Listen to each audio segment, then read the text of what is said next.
For today's video kabaktas ay pupunta kami sa aming uma para magkuha naming perlipgin. Kasi malapit na maubos yung mga anihon kaya magpipilipig muna kami. Dahil maubos na naman yung mga anihon at maghihintay na naman tayo ulit ng isang taon bago tayo makakain ng pilipig at linupak. Kahit hindi naman lumakas yung hangin dito dahil sa bagyo. Yung daan namin naharang pa rin ng mga puno na natumba. May mga natumba pa rin na puno. Ayan, natumba patungo sa aming daan dito sa... Ayun, kabaktas, dito na kami sa aming uma. Ito yung aming uma. Natanggalan na yung aming tinanggal ng atop kasi ng bagyo. Dahil sa bagyo. Ito yung uma nila mama. Kukuha kami ng amon perlipgon. Kasi magpipilipig kami. Ito na yung isang uri ng palay naming pipilipin niya. Yan ito. Tawag nito sa amin kadundo. Puti yung nito laman. Pilipgin namin ito tapos hahaluan namin ng pilit na itim at saka bisag. So guys, pupuntahan namin yung yung pilit. Kasi inaanin na to kahapon eh. Inaanin na to kahapon kaya kukunin na lang namin ngayon. Kasi hindi kami pilipig kahapon. Hindi kami dik-dik. Ibang klase. Daragangan.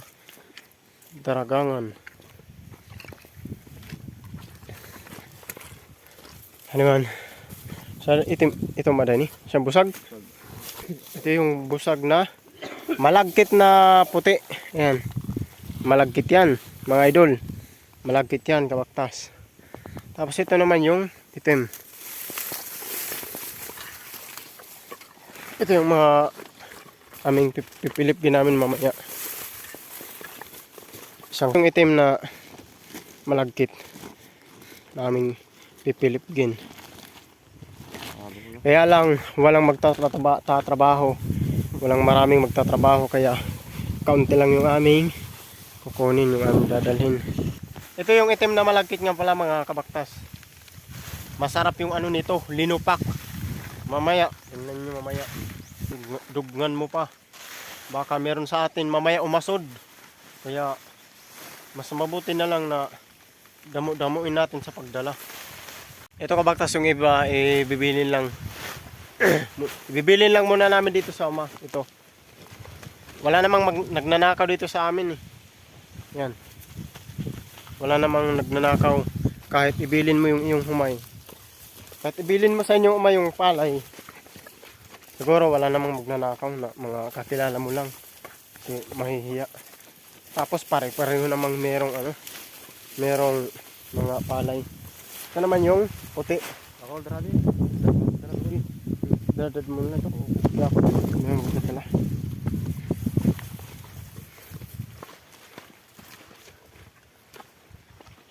Siyempre kabaktas, para hindi kami mahirapan, nagdala kami ng alat. Kasi dito namin ito ilalagay.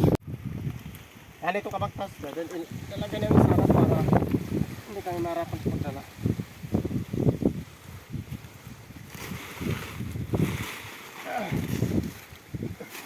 Pilipgin namin ito mamaya. Tsaka yung puti naman na malakit siya na lang yung magdadala.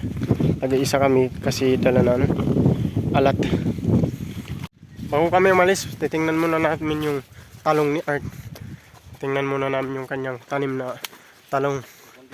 Ito yung mga nila, mga sili, maraming mga bunga. Tapos yung mga okra din nila. May mama, ayan. Napakarami. Ayan, mga nauuga na lang kasi hindi naaato. Kasi hindi maibinta. Kung meron lang sana kalsada dito, tingnan nyo, mga uga na lang. Mga uga na lang tanan. Minsan, linalayo namin sa Sanorhe pag pumunta kami. Pero kung hindi naman siya pumunta, ayan, nalalahing na lang. Meron din silang mga tubo. Ayan. Agituway.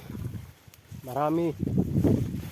May mga luya. Ayan, malalaki yung mga unod ng luya. Ayan, mga luya yan. Meron din silang kapayas na papaya. Ayan. Pwede din silang maglitsyon dito. Marami silang tanglad. Malunggay. Panakot. Mga panghalo. Yan. Marami yan. Yun, mga gulay na lang. Pang cute. Kung sinong nakakakilala nito. Tingnan nyo yung upo nila. Dito lang sa mga puno. Yan. Pwede na ma-harvest to. May bibinta na sana ito kung malapit lang kami sa bayan. Yan. Kasi, kailangan kasi, kung pupunta ka sa bayan, dapat, yung dala mo, yan. Tingnan nyo yung malalaki. Ay, nadudunot na lang. Sayang. Pero kung malapit lang kami sa bayan, kung meron lang sana farm to market road yung lugar na ito, hindi masasayang yung mga gulay na ganito. Yan o. Mga bunga yan. Tingnan nyo. Ito. Maraming upo dito. Yun. Tsaka mga panakot na ibibinta sana namin. Ito. Yun. Panakot. Ano na ito? Upo na ito. Tingnan yung upo na ito. Yung itsura. Dunot na rin. Sayang. Kasi namin dito mga ampalaya, talong, umaabot yan sa alin, Northern Samar.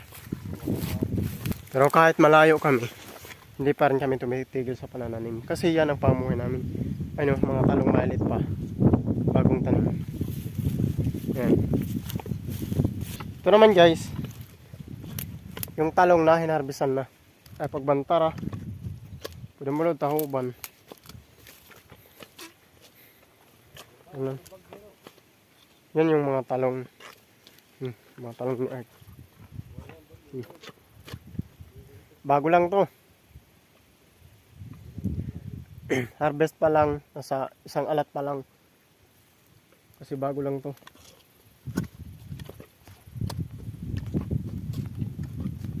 So mga kamatis din la dito.